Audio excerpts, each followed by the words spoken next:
जय श्री राधे। पूज्य श्री सद्गुरुदेव भगवान के चरणों में प्रणाम। पूज्य श्री बंका जी का पावन चरित्र।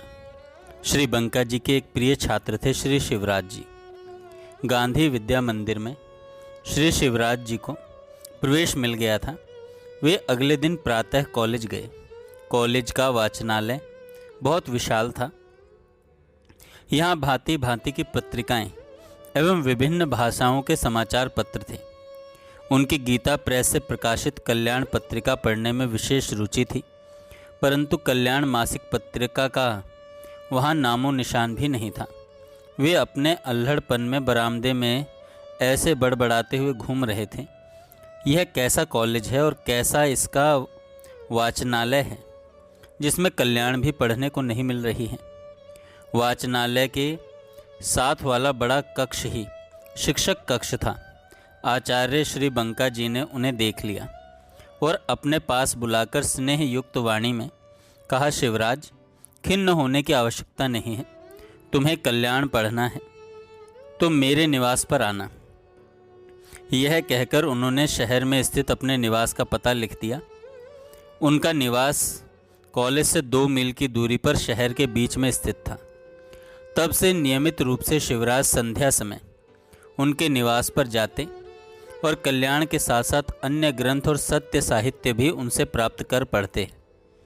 उन दिनों श्री बंका जी का जीवन वृंदावन के बाल संत श्री ओम प्रकाश जी से बहुत प्रभावित था। उन्होंने शिवराज को क्रांतिकारी भक्त ओम प्रकाश नामक पुस्तक दी, जिसमें इंटरमीडिएट के छात्र 16 वर्षीय बालक ओम प्रकाश का वृंदावन में तपस्या करके सदेह गोलोक जाने का विवरण था। उन्होंने श्री शिवराज को अपनी दिनचर्या को श्री ओम प्रकाश जी की तरह सात्विक और शुद्ध बनाने की प्रेरणा भी दी। कुछ दिनों बाद उन्होंने श्री शिवराज को उच्च कोटि के संत श्री राधा बाबा द्वारा लिखित सत्संग सुधा नामक पुस्तक पढ़ने के लिए दी, जो बाद में प्रेम सत्संग सुधा माला के नाम से गीता प्रेस गोरखपुर से प्रकाशित हुई। ये दोनों पुस्तक श्री शिवराज के लिए बहुत उपयोगी सिद्ध हुई। गांधी विद्या मंदिर एक टीचर्स ट्रेनिंग कॉलेज था, इसलिए सब छात्र अध्यापक उम्र में पर्याप्त बड़े थे। कोई एमए पास था तो कोई पीएचडी कर रहा था। अध्यापकों और छात्रों की उम्र में अधिक अंतर नहीं था। श्री बंका जी बीएड की कक्षा में शिक्षा, मनोविज्ञान और शिक्षण प्रणाली पढ़ाया करते थे। इनके वार्तालाप का स्तर दूसरे प्राचार्यों से भिन्न होता। इनकी कक्षा में सभी छात्र अध्यापक संयमित रहकर दत्तचित्त शांतिपूर्वक पढ़ते थे, जबकि दूसरे प्राचार्यों की कक्षा में विनोद व तर्क वितर्क भी चलता था। श्री बंका जी की सहज गंभीरता छात्रों को हल्की फुल्की बातें करने से रोकती। उनके द्वारा प्रकट किया गया आदर भाव स्वयमेव सामने वाले से आदर वसूल लेता था। एक दिन कक्षा समाप्त होने पर कक्षा से बाहर निकलकर श्री बंका जी ने अपने प्रिय छात्र शिवराज से पूछा, तुम लोगों को मेरा पढ़ाया हुआ समझ में आ जाता है ना? शिवराज ने कहा, आपका पढ़ाना ही सब छात्रों को सबसे अधिक अच्छा लगता है। श्री बंका जी ने कहा, भैया, मैं सब छात्रों में भगवत भाव रखकर पूरे मनोयोग से पढ़ाने की चेष्टा करता हूँ। शिवराज ने निवेदन किया, मैं भी आप में कृष्णम वंदे जगद्गुरुम की भावना रखता हूँ। यह सुनकर श्री बंका जी मंद मंद मुस्कुराने लगे। एक दिन शिवराज के साथ व्हाइट हॉस्टल में रहने वाले 4 साथी उनसे बोले, शिवराज, तुम्हारा तो श्री बंका जी से निकट का संपर्क है। तुम अक्सर उनके घर आया जाया करते हो। उनके निवास पर हमें भी ले चलो।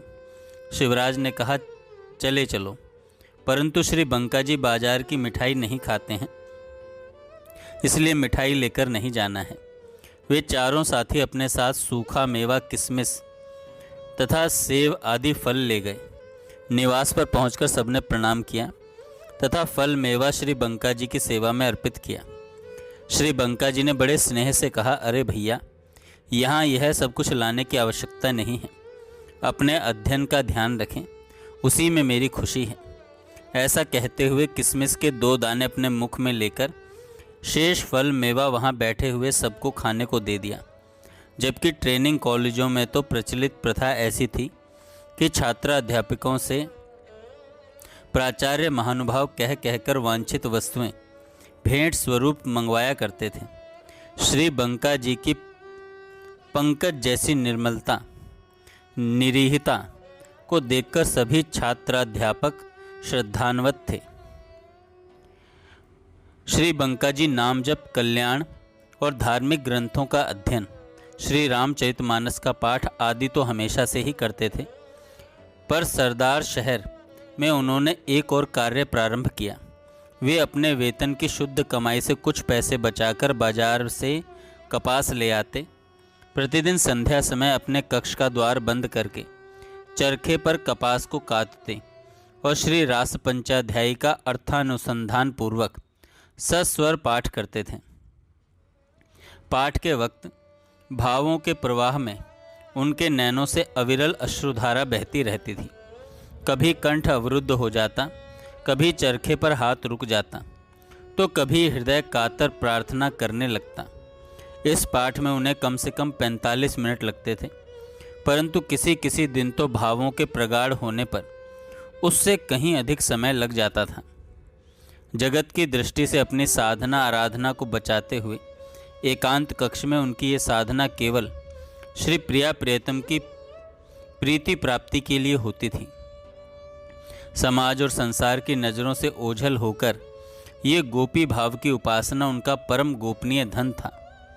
उनकी डायरी में लिखी कविता उनकी स्थिति का यथार्थ वर्णन करती है।